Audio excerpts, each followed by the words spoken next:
శ్రీమాత్రే నమ. జయ గురు దత్తాత్రేయ నమ. ఈ వీడియోలో మనం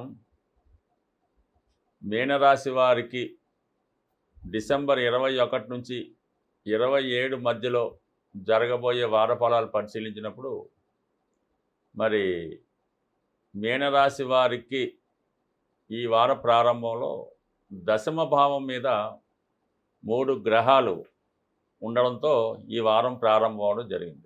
ఏదైనా ఒక గ్రహం రాశిలో ప్రవేశించిన, దశమంలో ప్రవేశించిన దాని యొక్క ప్రభావం ఖచ్చితంగా జాతకుడి మీద కనబడుతూ ఉంటుంది. ఇప్పుడు ప్రధానంగా సూర్యుడు అంటే రవి దశమ స్థానంలో ప్రవేశించాడు షష్టాధిపతిగా. దానివల్ల ఏంటంటే జాతకుడు అంటే రవి దశమ స్థానంలో దిగ్బలుడై ఉంటాడు. వృత్తిలో చాలా స్ట్రిక్ట్గా, చాలా నిజాయితీగా ఉంటారు. కొత్త ఉద్యోగం కొరకు చేసే ప్రయత్నాలు చాలా వరకు ఫలిస్తాయి. ఏదైనా పని ఒక కాన్ఫిడెన్స్తో పూర్తి చేయడం జరుగుతూ ఉంటుంది. ఇదే సమయంలో మీరు ఏదన్నా ప్రభుత్వ పదవి కోసమో, ఉద్యోగంలో ప్రమోషన్ కోసం ప్రయత్నం చేస్తుంటే ఆ ప్రయత్నం చాలా వరకు నెరవేరే అవకాశం ఉండదు. దాంతోపాటుగా భాగ్యాధిపతి కుజుడు కూడా దశమ స్థానంలో సంచరిస్తున్నాడు. ధనాధిపతి దశమ స్థితి అంటే మీకు వ్యక్తిగతంగా మీకు కాకపోయినా మీ కుటుంబంలో ఒకరికి ఏదైనా ఉద్యోగ అవకాశాలు రావడం వల్ల, మీ కుటుంబం యొక్క స్థిరాస్తి చరాస్తులు విలువ పెరగడం వల్ల ఒక విధంగా మీ యొక్క ఆదాయం కూడా పెరగడం జరుగుతూ ఉంటుంది. అంటే కుజుడు కేవలం దశమ స్థానంలో దిగ్బళ్ళై ఉండడం వల్ల ఇది కొంతమందికి రియల్ ఎస్టేట్ వ్యాపారం చేస్తున్న వాళ్ళకి, భూములతో వ్యవహారాలు చేస్తున్న వారికి, పోలీస్ డిపార్ట్మెంట్ వారికి, ధైర్య సాహసాలతో కూడుకున్నటువంటి వృత్తుల్లో ఉన్న వాళ్ళకి చాలా వరకు అదృష్టం పరంగా అనూహ్యంగా గుర్తింపు కూడా రావడం జరుగుతుంది. అంటే మీలో కాన్ఫిడెన్స్ పెరుగుతుంది, లీడర్షిప్ క్వాలిటీస్ పెరుగుతాయి, ఎంత గొప్పవాడినైనా ఎదిరించి విజయం సాధించడం జరుగుతూ ఉంటుంది. ఇవన్నీ అనుకూలంగా ఉన్నప్పటికీ కూడా మరి అంటే మనకి బుధుడు 9వ స్థానంలో ఉన్నాడు. ఇప్పుడు శుక్రుడు అష్టమాధిపతిగా దశమ స్థానంలో ఉన్నాడు. పైపెచ్చు కంబస్ట్ అయి ఉండడం వల్ల ఉద్యోగపరమైనటువంటి ఇబ్బందులు రావడం జరుగుతుంది అన్నమాట. అంటే సడన్గా ఉద్యోగం మారడమో, ఉద్యోగానికి సెలవు పెట్టడమో జరుగుతూ ఉంటుంది. ఇప్పుడు మీకు శుక్రుడు స్త్రీగ్రహం అవ్వటం వల్ల మీ దగ్గర బంధువులైనటువంటి స్త్రీలతో కానీ, అధికారంలో ఉన్నటువంటి స్త్రీలు అంటే మీరు ఎక్కడైతే ఉద్యోగం చేస్తారో అక్కడ అధికార హోదాలో ఉన్నటువంటి స్త్రీల వల్ల మీకు కొంత ఇబ్బంది రావడం జరుగుతుంటుంది. వారి వల్లే మీరు ఉద్యోగానికి రాజీనామా చేయడం కానీ, సెలవు పెట్టడం కానీ ఉండవలసి ఉంటుంది. అందువల్ల ఎట్టి పరిస్థితుల్లో కూడా మీరు ఈ సమయంలో స్త్రీలతో ఎటువంటి విరోధాలు, విభేదాలు పెట్టుకోవడం అన్నది అంత అనుకూల విషయం అయితే కాదు. అందువల్ల జాగ్రత్తగా వ్యవహరించవలసి ఉంటుంది. అంటే ప్రస్తుతం ఏంటంటే ఈ గ్రహాలు 9లోకి వచ్చినా, 10లోకి వచ్చినా, 11లోకి వచ్చినా అసలు విషయం అంతా ఈ మీనరాశిలో శనిగ్రహ సంచారం వల్ల ఏంటంటే మీరు కూడా ప్రతి పని చాలా నెగ్లిజెన్సీగా, ఎవరిని లెక్క చేయకుండా అన్నీ మీకే తెలిసిన వ్యవహారం చేస్తూ ఉంటారు. మరి అది మీరు ఏ వయసులో ఉన్నా సరే అది ప్రతి విషయాన్ని కూడా పోస్ట్ పోన్ చేయడం, ఈ విధంగా బద్ధకంగా ఉండడం, కొంతమంది అనారోగ్యంతో ఇబ్బంది పడడం, అంటే ఒకరి మీద కోపం ఒకరి మీద చూపించడం, వృత్తిపరంగా సరైన న్యాయం చేయకపోవడం వల్ల ఇబ్బందులు ఎదురవుతున్నాయి. అందువల్ల ఏంటంటే ముందుగా మిమ్మల్ని మీరు నిగ్రహించుకొని, సంస్కరించుకొని మీరు రెడీగా ఉండాలన్నమాట. అంటే ఏదైనా ఒక క్రమశిక్షణతో ఎటువంటి బలహీనత లేకుండా చాలా హుషారుగా, ఉత్సాహంగా ఉంటే ఇప్పుడు దశమ స్థానంలోకి వచ్చిన గ్రహాలు మీకు మంచి ఫలితం ఇస్తాయి. లేని పక్షంలో ఇదే పందాలో ఏదో ఎప్పుడో లెగిస్తూ, ఎప్పుడో పడుకొని, ఏదో అలవాట్లతో నెగ్లిజెన్స్గా ఉంటే మాత్రం మొదటికే మోసం వచ్చి మీకు ఏదైతే అవసరమో అది దూరం అయ్యే అవకాశం ఉంటుంది. ఈ విషయంలో మీరు కంపల్సరీగా చాలా నియమంగా, స్ట్రిక్ట్గా ఉండవలసి ఉంటుంది. దీనికి తోడుగా 12వ స్థానంలో రాహు వాళ్ళ యొక్క అవసరాలకు మిమ్మల్ని ఉపయోగించుకొని, మిమ్మల్ని భ్రష్టు పట్టించి, మీతో లేనిపోని కొత్త అలవాటు చేసి వాళ్ళు ఎంజాయ్ చేస్తుంటారు, మీరు నాశనం అవుతుంటారు.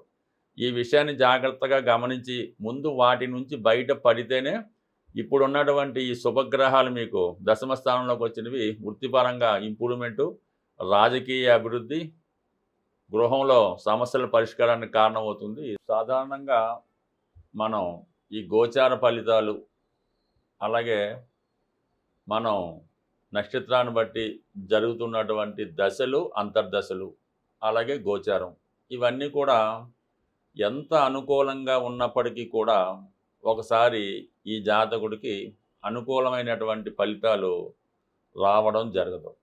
దానికి ప్రధాన కారణం ఏంటంటే, మీరు నివసిస్తున్నటువంటి గృహం. అలా ఏదంటే మీ యొక్క వ్యాపార సంస్థ. అంటే మీకు ఏవైతే చరాస్తులు ఉన్నాయో, అంటే ఎక్కువగా ఆస్తులు, వీటిలో ఉన్నటువంటి వాస్తు దోషం మీ యొక్క జాతక ఫలితాల్ని, అదృష్టాన్ని ఆఫ్ చేయడం జరుగుతూ ఉంటుంది. సో ఈ విధంగా మీరు నివసిస్తున్న గృహాన్ని ముందు సరిచేసుకుంటే ఈ గోచార ఫలితాలు కానీ, దశ అంతర్దశ ఫలితాలు కానీ అనుకూలంగా రావడం జరుగుతూ ఉంటుంది. ఉదాహరణకి మీ గృహంలో తూర్పు దిక్కు దోషం ఉంటే రవి యొక్క ఫలితం మీకు పొందలేకపోతుంటారు. దానివల్ల ఏంటంటే అనారోగ్యం, నిరుద్యోగ సమస్య, యజమానికి అవమానం కలగడం జరుగుతూ ఉంటుంది.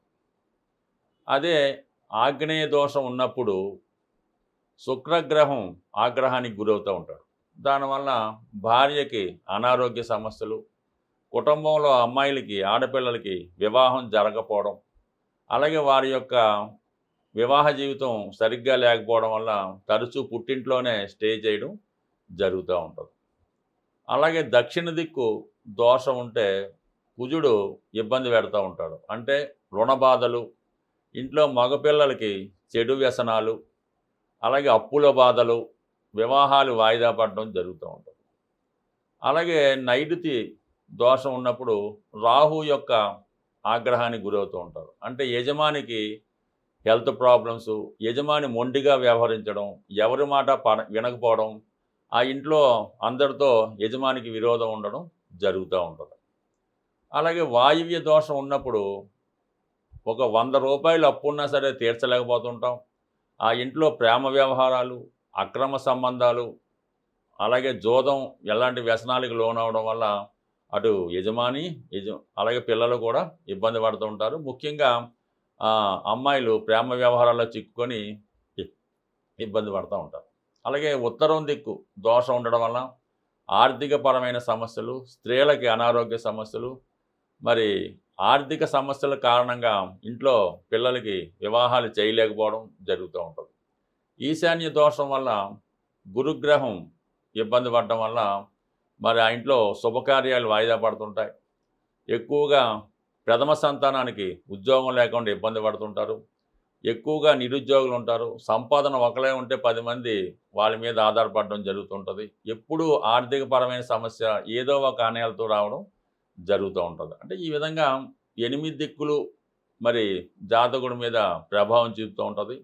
ఇందులో ఈశాన్యం అన్నది ప్రథమ సంతానం మీద, ఆగ్నేయం అన్నది ద్వితీయ సంతానం మీద, వాయువ్యం అన్నది తృతీయ సంతానం మీద, యజమాని నైరుతి మీద ఈ విధంగా ఇబ్బందులు ఉంటుంటాయి.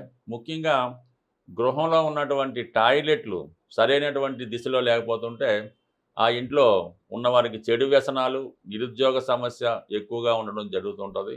ప్రధానంగా ఎవరైనా జీవితంలో మీకు వచ్చినటువంటి గోచారం కానీ, దశలు కానీ అనుకూలంగా ఉన్నా కూడా జాతకం ఫలించలేదంటే కంపల్సరీగా మీ యొక్క గృహ సంబంధించిన వాస్తు సరి చేసుకొని తర్వాత చిన్న చిన్న పరిహారాలు చేసుకుంటే ఏ గ్రహం ఇబ్బంది ఉంటే ఆ గ్రహాన్ని ఇంప్రూవ్ చేసుకుంటే ఆటోమేటిక్గా మనకు ఆ ఫలితం రావడం జరుగుతుంటుంది. చిన్న రెమెడీతో పెద్ద ఫలితాన్ని సాధించవచ్చు. ఏదైనా మీ జీవితం మీద మీకు శ్రద్ధ ఉన్నప్పుడు ఆ సిద్ధాంతం మీదో, ఆ జ్యోతిష్కుడి మీద మీకు నమ్మకం ఉంటే పరిపూర్ణంగా మనస్శుద్ధిగా మీరు ఆయన్ని సంప్రదించి మీరు ఫలితాలు ఇలాగా పరిహారాలు చేయించుకొని వాస్తును కూడా సరి చేయించుకుంటే ఏదో ₹1,00,00,000, ₹1,00,000తో పోయేదానికి ఒక 10,000 ఖర్చు పెట్టుకుంటే, ఒక ₹1,000 ఖర్చు పెట్టుకుంటే మీ సమస్య సింపుల్గా తీరిపోయే అవకాశం ఉంటుంది. స్వస్తి.